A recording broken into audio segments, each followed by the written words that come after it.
നമസ്കാരം, സ്കോർ അക്കാഡമിയിലേക്ക് സ്വാഗതം. RRB NTPC പരീക്ഷ ഏതാണ്ട് അടുത്തു. നമ്മൾ കഴിഞ്ഞ കുറച്ച് വീഡിയോസിൽ പറഞ്ഞിട്ടുണ്ടായി ഈ മെയ് ജൂൺ മാസത്തിൽ തന്നെ എന്ത് ചെയ്യും RRB NTPC പരീക്ഷ നമുക്ക് പ്രതീക്ഷിക്കാം. അതിന്റെ കാരണം എന്താ? SSC CGL ജൂൺ ജൂലൈയിൽ കാണും. തന്നെയല്ല പാരാമെഡിക്കൽ RRBയുടെ തന്നെ പാരാമെഡിക്കൽ എക്സാം ഏപ്രിൽ മാസം മൊത്തം ഉണ്ട്. ഏപ്രിൽ മാസം 29-30 പാരാമെഡിക്കൽ എക്സാം. സോ ഏപ്രിൽ മാസം അങ്ങനെ കഴിഞ്ഞു പോയി. ജൂൺ ജൂലൈയില് CGL ഉണ്ട്. സോ അതിന്റെ ഇടയിലുള്ള മെയ്യും ജൂണും മെയ്യും ജൂണിലും ആയിരിക്കും അണ്ടർ ഗ്രാജുവേറ്റ് ലെവലിലുള്ള NTPC പരീക്ഷ. അതിൽ ഇനി സംശയമൊന്നുമില്ല. ഏകദേശം ആ ഒരു സമയമാണ് സാധ്യത. അല്ലെങ്കിൽ പിന്നെ ജൂലൈ കടന്നു പോകണം. സോ നമുക്ക് വേഴ്സ്റ്റ് കേസിൽ മിക്കവാറും എന്തുണ്ടാവും, മെയ് 1-ാം തീയതി ഉണ്ടാവും തന്നെ പ്രതീക്ഷിക്കാം. സോ ഏകദേശം ഒരു മാസം നമ്മുടെ മുന്നിലുണ്ട്. സോ നമ്മളിപ്പോ ഫൈനൽ ലാബ് പ്രിപ്പറേഷനിലാണ്, അവസാന ഘട്ട തയ്യാറെടുപ്പിൽ. ഈ അവസാന ഘട്ട തയ്യാറെടുപ്പിൽ നമ്മൾ എന്താ ചെയ്യേണ്ടത്? നമ്മുടെ കയ്യിൽ ആകെ ചെയ്യാൻ പറ്റുന്ന കാര്യം എന്താ? പരീക്ഷയെ മനസ്സിലാക്കി പ്രിപ്പയർ ചെയ്യുക എന്നുള്ളതാണ്, അല്ലെ? ഇനി നമ്മൾ കാർഡടിച്ച് കുറെ ടോപ്പിക് പഠിക്കുകയോ കുറെ കാര്യങ്ങൾ മനസ്സിലേക്ക് കുത്തിക്കയറ്റോ ബൈഹാർട്ട് ചെയ്യുകയോ അതിനുള്ള സമയമൊന്നുമില്ല. ഇനി ഈ ഒരു മാസം നമ്മൾ കറക്റ്റ് ആയിട്ട് നോക്കേണ്ടത് പരീക്ഷ സ്പെസിഫിക് ആയിട്ട് എക്സാം ഓറിയന്റഡ് ആയിട്ട് വേണ്ട സാധനങ്ങളെ മനസ്സിലാക്കുക, പഠിക്കുക. അത് മാത്രമേ ഇനി സമയമുള്ളൂ. സോ അതിന് വേണ്ടിയിട്ട് പല ഷിഫ്റ്റുകളും അനലൈസ് ചെയ്ത് RRB NTPC കഴിഞ്ഞ കൊല്ലം 130+ ഷിഫ്റ്റുകൾ നടന്നിട്ടുണ്ട്. 130+ ഷിഫ്റ്റുകൾ കഴിഞ്ഞ വട്ടം നടന്നിട്ടുണ്ട്. ഏകദേശം 135 ഷിഫ്റ്റോളം നടന്നിട്ടുണ്ട്. ആ ഷിഫ്റ്റുകളിൽ ഓരോന്നിനെയും മനസ്സിലാക്കി ഏതാണ് ഹൈ വെയിറ്റേജ് ഉള്ള ഏരിയ, ഏതാണ് മോസ്റ്റ് എക്സ്പെക്ടഡ് ആയിട്ട് വരുന്ന ക്വസ്റ്റ്യൻസ് മനസ്സിലാക്കിയിട്ട് വേണം ഇനി പഠിക്കാൻ വേണ്ടി ഇരിക്കാൻ. ആ ഏരിയ ആയിരിക്കും ഇനി കവർ ചെയ്യേണ്ടത്. അതിനായിട്ട് ഞാൻ എന്ത് ചെയ്തിട്ടുണ്ട്, ഒരു ഷിഫ്റ്റിലെ ക്വസ്റ്റ്യൻ പേപ്പർ നിങ്ങൾക്ക് കാണിച്ചു തരാൻ പോവാം. എന്നിട്ട് അത് നമുക്ക് അനലൈസ് ചെയ്യാം. എത്ര ക്വസ്റ്റ്യൻസ് ആ ചോദിച്ചിട്ടുള്ളത്, ഏതിനകത്താണ് കൂടുതൽ ചോദ്യം ഉള്ളത്, ഏതിനകത്താണ് കുറച്ച് ചോദ്യം ഉള്ളത് എന്ന് നമുക്ക് മനസ്സിലാക്കാം. എന്നിട്ട് ജനറൽ അവയർനെസ്, മാത്സ്, റീസണിങ്ങിന്റെ ഒരു സാധാരണ വരുന്ന പാറ്റേണോടെ മനസ്സിലാക്കാം. അപ്പൊ നിങ്ങൾക്ക് എവിടെ കൂടുതൽ സമയം കൊടുക്കണം, എവിടെ ഇനി കുറച്ച് സമയം കൊടുത്താൽ മതി എന്നുള്ള തീരുമാനം ഉണ്ടാക്കാം. അപ്പൊ റിവിഷൻ എന്തെല്ലാം വേണം? ഫൈനൽ ലാബ് റിവിഷനിലേക്ക് എത്തുമ്പോൾ നമ്മൾ എന്തെല്ലാം കാര്യങ്ങളാണ് നിർബന്ധമായിട്ട് നോക്കേണ്ടത്?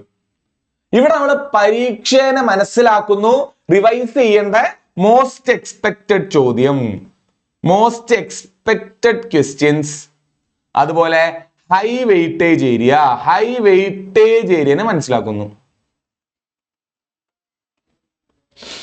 കാര്യം വെയിറ്റേജ് കുറഞ്ഞ ഏരിയയിൽ ഇനിയും കടിച്ചു തൂങ്ങി കിടന്നു. എനിക്ക് ഇഷ്ടമുള്ള ഏരിയ ആണ്, അവിടെ ഞാൻ ഇനിയും കടിച്ചു തൂങ്ങി കുറെ നേരം പഠിച്ചിട്ട് കാര്യം ഉണ്ടോ? ഇല്ല. നമ്മുടെ അൾട്ടിമേറ്റ് ഉദ്ദേശം എന്താ? പരീക്ഷ ജയിക്കുക എന്നുള്ളതാണ്, അല്ലെങ്കിൽ CBT 1 കയറാന്നുള്ളതാണ് ഇപ്പോഴത്തെ നമ്മുടെ ഉദ്ദേശം. അതിന് വേണ്ടിയിട്ട് CBT 1 എക്സാം പേപ്പറിനെ നമ്മളൊന്ന് അരച്ച് കലക്കാൻ പോകുന്നു. അതിനകത്ത് കാര്യങ്ങളെ മനസ്സിലാക്കി ഏത് ടോപ്പിക്കാണ് കൂടുതൽ പഠിക്കേണ്ടതെന്ന് മനസ്സിലാക്കുന്നു. ആ പരിപാടി നിങ്ങൾക്ക് എളുപ്പമാക്കാൻ വേണ്ടിയിട്ട് അതുമായിട്ട് ഞാൻ വന്നിട്ടുണ്ട്. നമുക്ക് നോക്കാം, ഒരു PDF കണ്ടു നോക്കാം. കഴിഞ്ഞ വട്ടം നടന്നൊരു RRB CBT 1 ഷിഫ്റ്റിന്റെ റെസ്പോൺസ് ഷീറ്റ് ആണ്. ഇത് RRB NTPC 2019 നടത്തിയ റെസ്പോൺസ് ഷീറ്റ് ആണ്. 1-4 ഒരു എക്സാം ആണ്. ഇങ്ങനെയാണ് പൊതുവെ നിങ്ങൾക്ക് എക്സാം വരിക. ഈ പരീക്ഷ എല്ലാം വന്നു കഴിഞ്ഞ് 2-3 ആഴ്ചയൊക്കെ കഴിയുമ്പോഴത്തേക്ക് നമുക്ക് എന്ത് ചെയ്യും, ഈ റെസ്പോൺസ് ഷീറ്റ് ഡൗൺലോഡ് ചെയ്തെടുക്കാൻ പറ്റും. ഈ റെസ്പോൺസ് ഷീറ്റിൽ നിന്ന് എന്റെ ഏതെല്ലാം ക്വസ്റ്റ്യൻസ് ഞാൻ ശരിയാക്കി, ഏതെല്ലാം ക്വസ്റ്റ്യൻ തെറ്റിച്ചു എന്നെല്ലാം കാണാൻ പറ്റും. അതാണ് റെസ്പോൺസ് ഷീറ്റ്. പിന്നീടായിരിക്കും റിസൾട്ട് വരിക. അപ്പൊ നമുക്ക് കട്ട് ഓഫ് അറിയാൻ പറ്റും, നമ്മൾ കയറിയോ ഇല്ലയോ എന്ന് അറിയാൻ പറ്റും.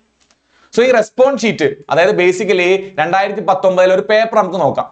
ഒന്നാമത്തെ ചോദ്യം കണ്ടോ? ഒന്നാമത്തെ ചോദ്യം ജോമെട്രി പെട്ടതാണ്, മാത്സ് ആണ്. രണ്ടാമത്തെ ചോദ്യം വീണ്ടും മഹാത്മാഗാന്ധിനെ പറ്റിയുള്ളതാണ്. സോ ഏതാണ്? ഹിസ്റ്ററി ആണ്. മൂന്നാമത്തെ ചോദ്യം സിംപ്ലിഫിക്കേഷൻ ആണ്, വീണ്ടും മാത്സ് ആണ്. നാലാമത്തേത് NBFC-നെ പറ്റിയുള്ളതാണ്, എക്കണോമി ആണ്. അഞ്ചാമത്തേത് വീണ്ടും ഏതാണ്? ട്രിഗ്നോമെട്രി ആണ്, മാത്സ് ആണ്.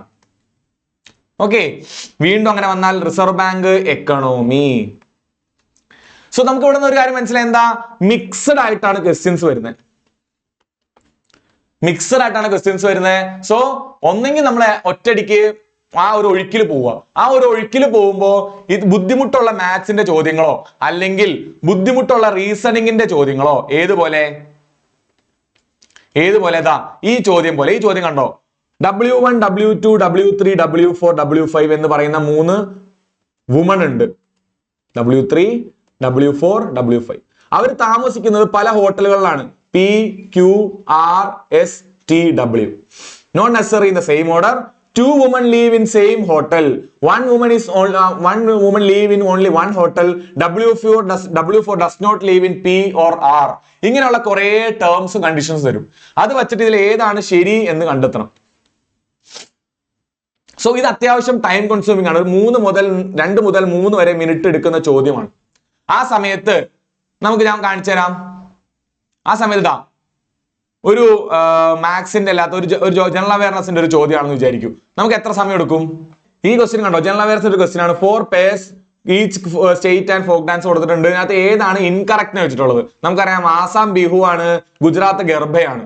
തപ്പാലി എന്തല്ല, തപ്പാലി ഉത്തരാഖണ്ഡ് അല്ല, ഛത്തീസ്ഗഡില് ദാംഗൾ ശരിയാണ്. സോ ഇതിന്റെ ആൻസർ ഇതാണ്. നമുക്ക് ഒറ്റയടിക്ക് കിട്ടും. മാക്സിമം പോയാൽ 1 മിനിറ്റിന് താഴെ എടുക്കുള്ളൂ. ആ സമയത്ത് നമുക്ക് മാത്സിനും റീസണിങ്ങിലും കൂടുതൽ സമയം എടുക്കും. സോ ഇങ്ങനെ മിക്സ് ആയിട്ട് വരുമ്പോൾ നമ്മളൊരു സ്ട്രാറ്റജി ബിൽഡപ്പ് ചെയ്യേണ്ടതായിട്ടുണ്ട്. എന്താ? ഒന്നെങ്കിൽ മാത്സ് എല്ലാം ആദ്യമേ ചെയ്തു തീർക്കുക, അല്ലെങ്കിൽ നമ്മുടെ 40 ക്വസ്റ്റ്യൻ എന്ത് ചെയ്യുക, 30 മിനിറ്റിനുള്ളിൽ 40 ക്വസ്റ്റ്യൻ ഏത് ജനറൽ അവയർനെസ് ചെയ്ത് തീർക്കാൻ നോക്കുക. ഇങ്ങനെ ഒരു സ്ട്രാറ്റജി നമുക്ക് വേണം. അതിന് വേണ്ടിയിട്ട് കൂടുതൽ ടെസ്റ്റുകൾ ചെയ്യുക. സോ ഈ ഒരു രീതിയിലാണ് നിങ്ങൾക്ക് റെസ്പോൺസ് ഷീറ്റ് വരിക. അത് മിക്സഡ് ആയിട്ടാണ് വരിക. അതിൽ റീസണിങ് ഉണ്ടാവും, അതിൽ മാത്സ് ഉണ്ടാവും, അതിൽ ടൈം കൺസ്യൂമിംഗ് ആയിട്ടുള്ള ഒരുപാട് ചോദ്യങ്ങൾ ഉണ്ടാവും. സോ നിങ്ങൾക്ക് ടൈം എടുക്കുന്നില്ല എന്നുണ്ടെങ്കിൽ മാത്സിനും റീസണിങ്ങിനും മാക്സിമം ടൈം എടുക്കാതിരിക്കാൻ വേണ്ടി സ്പീഡ് ട്രിക്സ് ഒരുപാട് ചെയ്യുക. സ്പീഡിൽ എങ്ങനെ ചെയ്യാൻ പറ്റും, ടിക്സും ട്രിപ്സും എന്തൊക്കെയാണ് നമുക്ക് ഉപയോഗിക്കാൻ പറ്റുന്നത്, അതുപോലെ മാത്സ് റീസണിങ് എങ്ങനെ പെട്ടെന്ന് ചെയ്യാൻ പറ്റും, ഇതെല്ലാം ഫോളോ ചെയ്യുക. അതിന്റെ കൂടെ തന്നെ ജനറൽ അവയർനെസ് ആദ്യമേ ചെയ്തു തീർക്കുക. അതായിരിക്കും നല്ലത്. പിന്നെയുള്ള ബാക്കിയുള്ള 60 മിനിറ്റ്, ഇപ്പൊ 40 മിനിറ്റിൽ ജനറൽ അവയർനെസ് ചെയ്തു തീർത്താൽ, 40 ക്വസ്റ്റ്യൻ 30 മിനിറ്റിൽ ഓൾറെഡി ജനറൽ അവയർനെസ് ചെയ്തു തീർത്താൽ ബാക്കി 60 മിനിറ്റിൽ നമുക്ക് സുഖമായിട്ട് 60 ക്വസ്റ്റ്യൻസിൽ സ്പീഡോടുകൂടി ചെയ്തു തീർക്കാൻ പറ്റും. ആ സമയത്ത് എവിടെയും നമ്മൾ കുടുങ്ങിപ്പോയി ബാക്കി 40 ജനറൽ അവയർനെസ് ക്വസ്റ്റ്യൻ അത് ബാധിക്കാൻ പാടില്ല എന്നുള്ളത് മാത്രമാണ് എന്റെ ഉദ്ദേശം. ഈ ഒരു രീതിയിൽ പ്ലാൻ ചെയ്യണമെങ്കിൽ നിങ്ങൾ ഫുൾ ടെസ്റ്റുകൾ എടുക്കണം. ഇതുപോലെ ഷീറ്റുകൾ ഡൗൺലോഡ് ചെയ്യാൻ നെറ്റിൽ നിന്ന് ഡൗൺലോഡ് ചെയ്യുക, അല്ലെങ്കിൽ കണ്ടുപിടിക്കുക. പല ബുക്കുകളും നെറ്റിൽ അവൈലബിൾ ആണ്. പ്രീവിയസ് ഇയർ ക്വസ്റ്റ്യൻസ്, ഷിഫ്റ്റുകൾ, അത് ടോപ്പിക് വൈസ് ഉണ്ടാവും, ഷിഫ്റ്റ് വൈസ് എല്ലാം അവൈലബിൾ ആണ്. അതെടുത്ത് ഓരോന്നോരോന്നായിട്ട് ചെയ്ത് നോക്കുക. വേറെ ഒരു വഴി നമുക്കില്ല. ഓക്കെ, നമുക്ക് ഇതിന്റെ അനാലിസിസ് നോക്കാം. ഇതിൽ നമുക്ക് എന്തെല്ലാം ഉൾത്തിരിഞ്ഞു വരുന്നത് നോക്കാം.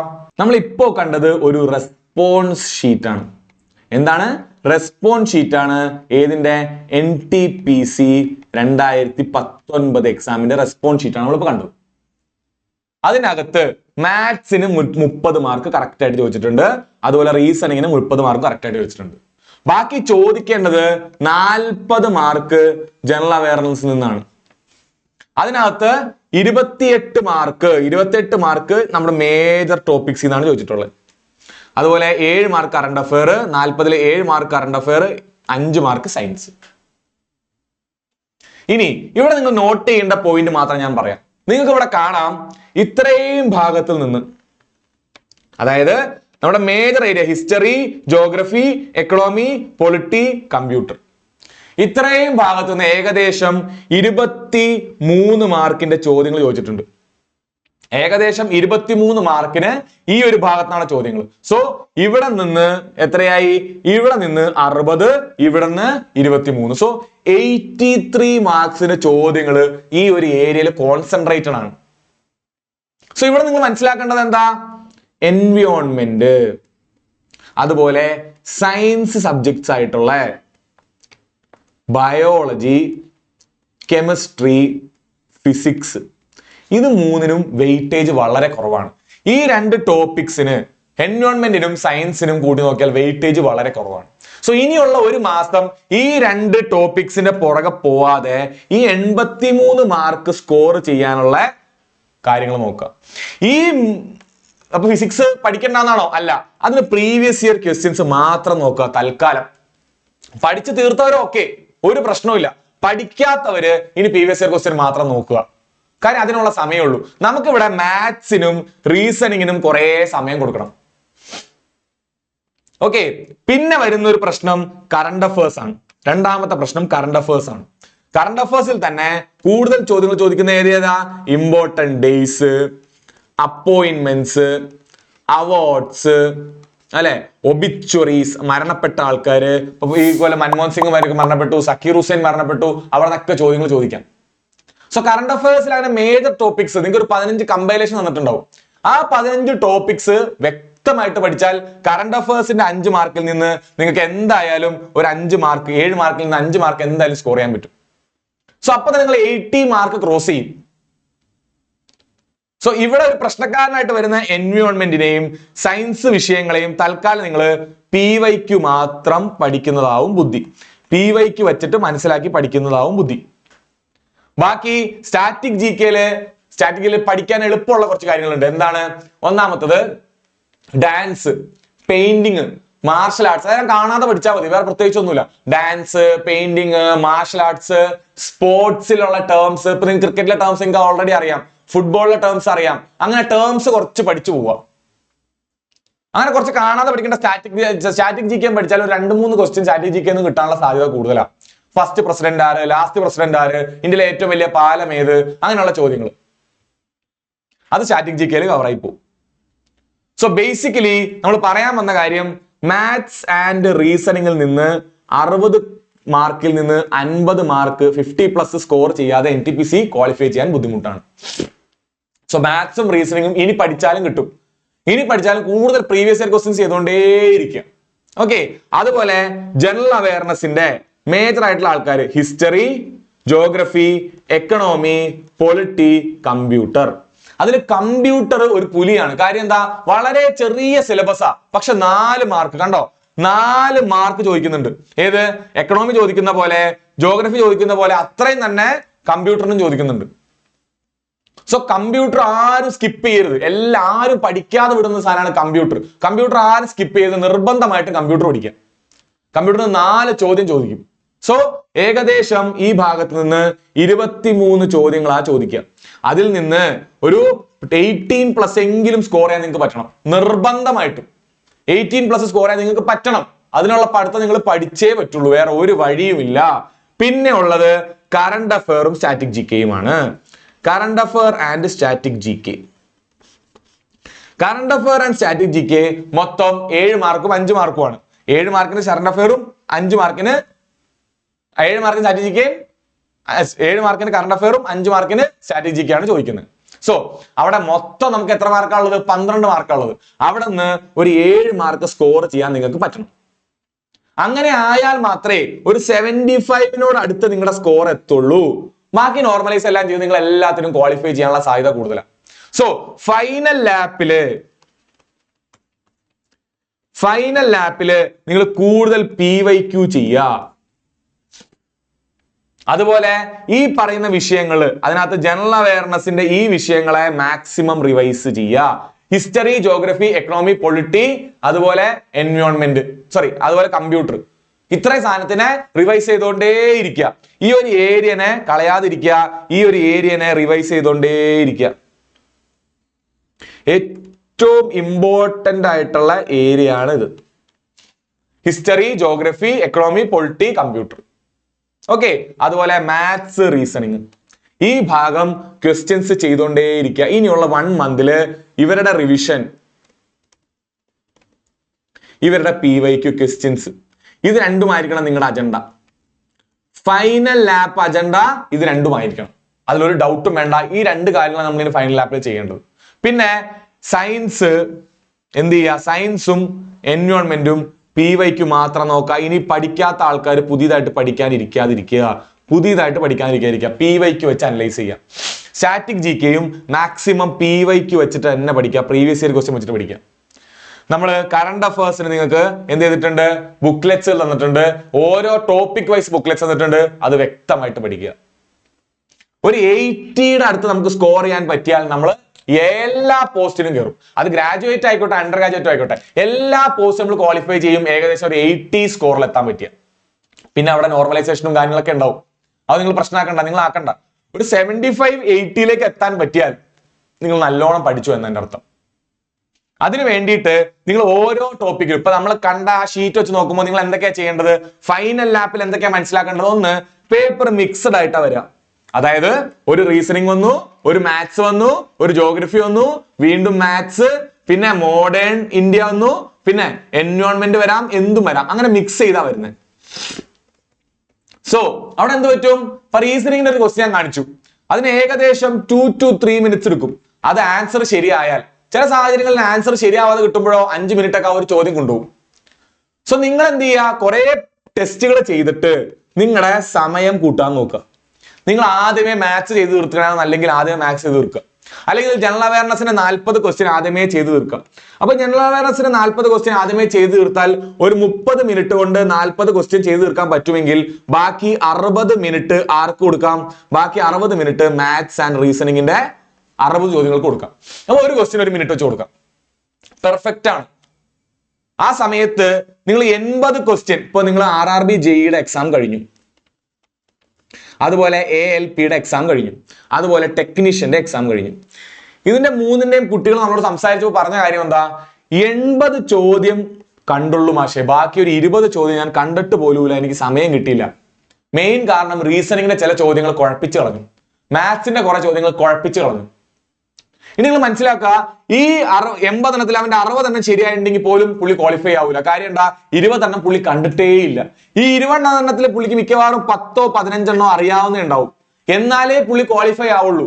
പക്ഷെ ഈ ക്വസ്റ്റ്യൻ കാണാത്തത് കൊണ്ട്, സ്പീഡ് ഇല്ലാത്തത് കൊണ്ട് നമ്മൾ ഔട്ടായി. സോ മിക്സഡ് ആയിട്ട് വരുമ്പോൾ നമ്മൾ ചെയ്യേണ്ട എന്താ?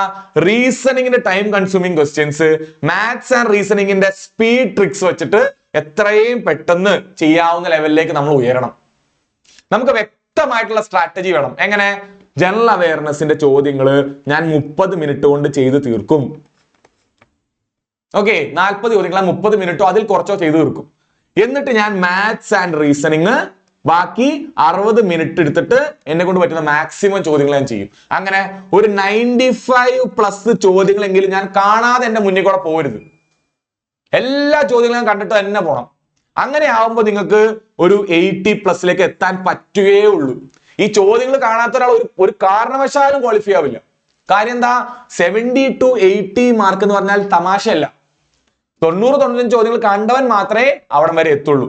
അപ്പോ മിക്സഡ് ആയിട്ട് വരുമ്പോൾ ടൈം കൺസ്യൂമിംഗ് ആയിട്ടുള്ള റീസണിങ്, മാത്സ് റീസണിങ് പോലുള്ള ചോദ്യങ്ങൾ സ്പീഡ് ട്രിക്സ് ഉപയോഗിച്ച് ചെയ്യാൻ പഠിക്കുക. അടുത്തത് സയൻസ് പോലെ, എൻവയോൺമെന്റ് പോലെയുള്ള ലെസ് വെയിറ്റേജ് ഉള്ള പ്രീവിയസ് ഇയർ ക്വസ്റ്റ്യൻസ് വെച്ചിട്ട് ചെയ്യാം. ലെസ് വെയിറ്റേജ് ഉള്ള ക്വസ്റ്റ്യൻസിനെ പ്രീവിയസ് ഇയർ ക്വസ്റ്റ്യൻ വെച്ചിട്ട് തൽക്കാലം പ്രാക്ടീസ് ചെയ്യുക. അതിൽ ഒരുപാട് സമയം ഇനി കളയാതിരിക്കുക. കാര്യം എന്താ? നമ്മുടെ കയ്യിൽ ഏകദേശം 1 മാസമേ ഉള്ളൂ. നമ്മളിൽ ഏകദേശം 1 മാസമേ ഉള്ളൂ. ഇനി പുതിയ ടോപ്പിക് പഠിക്കാന്ന് വെച്ചാൽ നടക്കണ കാര്യമല്ല. സോ നിങ്ങൾ ലെസ് ടോപ്പിക് ഉള്ള ഏരിയകൾ മനസ്സിലാക്കുക, അവിടെ കുറച്ച് സമയം കൊടുക്കുക. എന്നിട്ട് ഹൈ വെയിറ്റേജ് ഉള്ള കറണ്ട് അഫെയർ, ജനറൽ അവയർനെസ് പോലത്തെ ടോപ്പിക്, ഏതൊക്കെ? ജോഗ്രഫി, എക്കണോമി, പൊളിറ്റി, കമ്പ്യൂട്ടർ പോലെയുള്ള ടോപ്പിക്, മാത്സ് റീസണിങ് പോലുള്ള ടോപ്പിക്. ഓക്കെ, നമ്മളിവിടെ പറഞ്ഞതാണ് ഏകദേശം എത്ര? 60 മാർക്കും ഇവിടുന്ന് 23, 83 മാർക്ക് എവിടെ നിന്നാണ്? ഈ 2 ടോപ്പിക്സിൽ നിന്നാണ്. സോ ഇവർക്ക് കൂടുതൽ സമയം കൊടുക്കുക. കറണ്ട് അഫെയറിന് ഒരു പ്രത്യേക ശ്രദ്ധ കൊടുക്കുക. അതിൽ തന്നെ ഡേയ്സ്, ഇപ്പൊ ഞാൻ ചെയ്ത ആ ഷിഫ്റ്റിൽ തന്നെ ചോദിച്ചിട്ടുണ്ട് ടെക്നോളജിക്കൽ ഡേ എന്നാണ്. ഓക്കെ, നാഷണൽ ടെക്നിക്കൽ ഡേ എന്നാണ് ചോദിച്ചിട്ടുണ്ട്.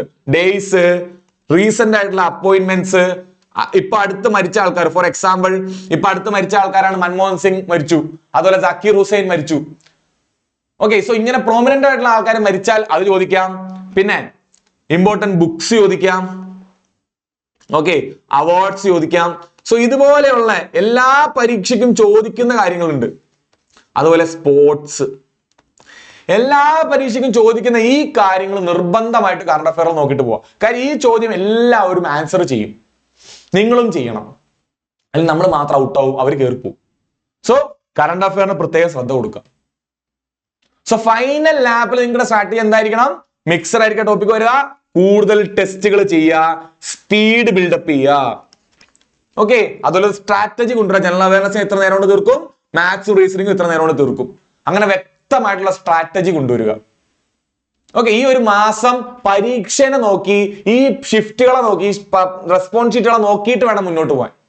കുറെ ടെസ്റ്റുകൾ എടുത്തിട്ട് വേണം മുന്നോട്ട് പോകാൻ. ഓക്കെ, അടുത്തത് നിങ്ങൾക്ക് നോക്കാം. മാത്സിൽ തന്നെ ഇപ്പൊ നമ്മൾ പറഞ്ഞു ഹൈ വെയിറ്റേജ് ഏരിയ മനസ്സിലാക്കാം. മാത്സിൽ തന്നെ നിങ്ങൾക്ക് അറിയാം ഹൈ വെയിറ്റേജ് ഏരിയ ഏതാ? ഇപ്പൊ നമ്മള് പെർസെന്റേജ് വരെയുള്ള ടോപ്പിക്സ് ഏതാണ്? ഫണ്ടമെന്റൽ ടോപ്പിക് ആണ്. അതുപോലെ ട്രിഗ്നോമെട്രി വരെയുള്ള ടോപ്പിക് ഏതാണ്? ഇത് ആപ്ലിക്കേഷൻ ആണ്. അതുപോലെ ഇത് അഡ്വാൻസ്ഡ് ആണ്. നിങ്ങൾക്ക് നോക്കിയാൽ മനസ്സിലാവും എല്ലായിടത്തുനിന്നും ഏകദേശം 10 മാർക്കിന് ചോദിക്കുന്നുണ്ട്. സോ ഭയങ്കര വെയിറ്റേജ് വ്യത്യാസം പറയാൻ പറ്റില്ല.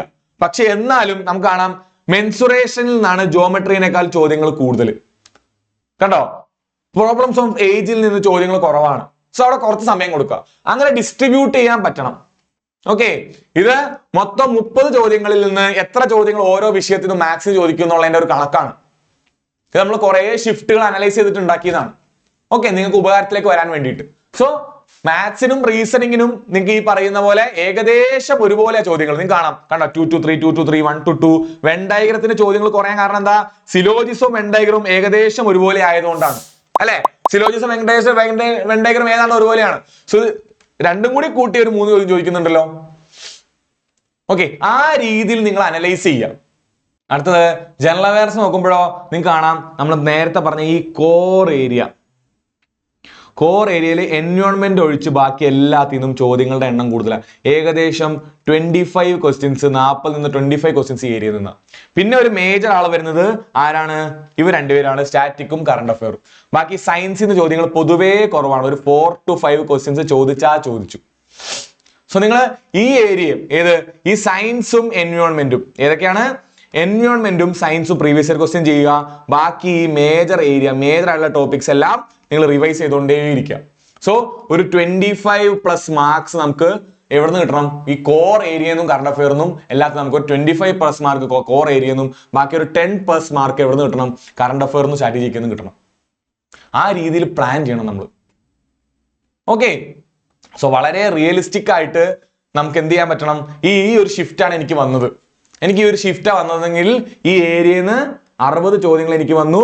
അതുപോലെ ജനറൽ അവയർനെസിന്റെ ഈ ഒരു ഏരിയയിൽ നിന്ന് 23 ചോദ്യങ്ങൾ എനിക്ക് വന്നു. അതുപോലെ കറണ്ട് അഫയേഴ്സിൽ നിന്ന് 7 ചോദ്യവും സ്റ്റാറ്റിക്കിൽ നിന്ന് 5 ചോദ്യം. ഇത്രയും സാധനം ഞാൻ വളരെ എഫിഷ്യന്റ് ആയിട്ട് എൻ്റെ ഓർമ്മയിലുള്ള സാധനമായിരിക്കണം. ഇവിടെ ഞാൻ വളരെ തറമായിരിക്കണം. ഓക്കെ, എൻവയോൺമെന്റും ഫിസിക്സ് സയൻസും വേണ്ടി തൽക്കാലം നമുക്ക് ചവിട്ടാം, കാര്യം ചോദ്യങ്ങൾ കുറവായതുകൊണ്ട്. ഈ ഏരിയയിൽ വളരെ തറമായാൽ തന്നെ നമുക്ക് എത്ര മാർക്ക് ഉണ്ട്? ഏകദേശം 85 മാർക്സിന്റെ ഏരിയ ആണിത്. ഓക്കെ, 85 to 90 മാർക്സിന്റെ ഏരിയ ആണിത്. സോ ഈ ഏരിയ തറമാക്കുക എന്നുള്ളതാ. അങ്ങനെ നമുക്ക് ഈ ഒരു ഷിഫ്റ്റിൽ നമുക്ക് മനസ്സിലാവുന്നതാ. ഓക്കെ, അതിന്റെ കൂടെ ഇതും കൂടെ ഓർത്തു വയ്ക്കുക, മിക്സർ ആയിട്ട് വരുന്നത് കൊണ്ട് ടെക്സ്റ്റുകൾ കൂടുതൽ എടുക്കുക, സ്പീഡ് കൂട്ടുക, വെയിറ്റേജ് കൂടുതലുള്ള ഏരിയാസ് മനസ്സിലാക്കുക. അത് വച്ചിട്ട് വേണം നിങ്ങളുടെ പഠനം മുന്നോട്ട് കൊണ്ടുപോകാൻ. സോ ഇങ്ങനെ ആയിരിക്കണം നിങ്ങളുടെ ലാസ്റ്റ് ഫൈനൽ ലാപ്പിലുള്ള പഠനം പോവേണ്ടത്. ഇങ്ങനെയാണ്. ഇനി നമുക്ക് റിവിഷന് മാത്രമേ സമയമുള്ളൂ. മാക്സിമം പ്രീവിയസ് ഇയർ ക്വസ്റ്റ്യൻസ് ചെയ്തുകൊണ്ടേയിരിക്കുക. അത് മാത്രമേ നമുക്കിനി ചെയ്യാൻ പറ്റുള്ളൂ. സോ എല്ലാവർക്കും എൻ്റെ best of luck. Thank U.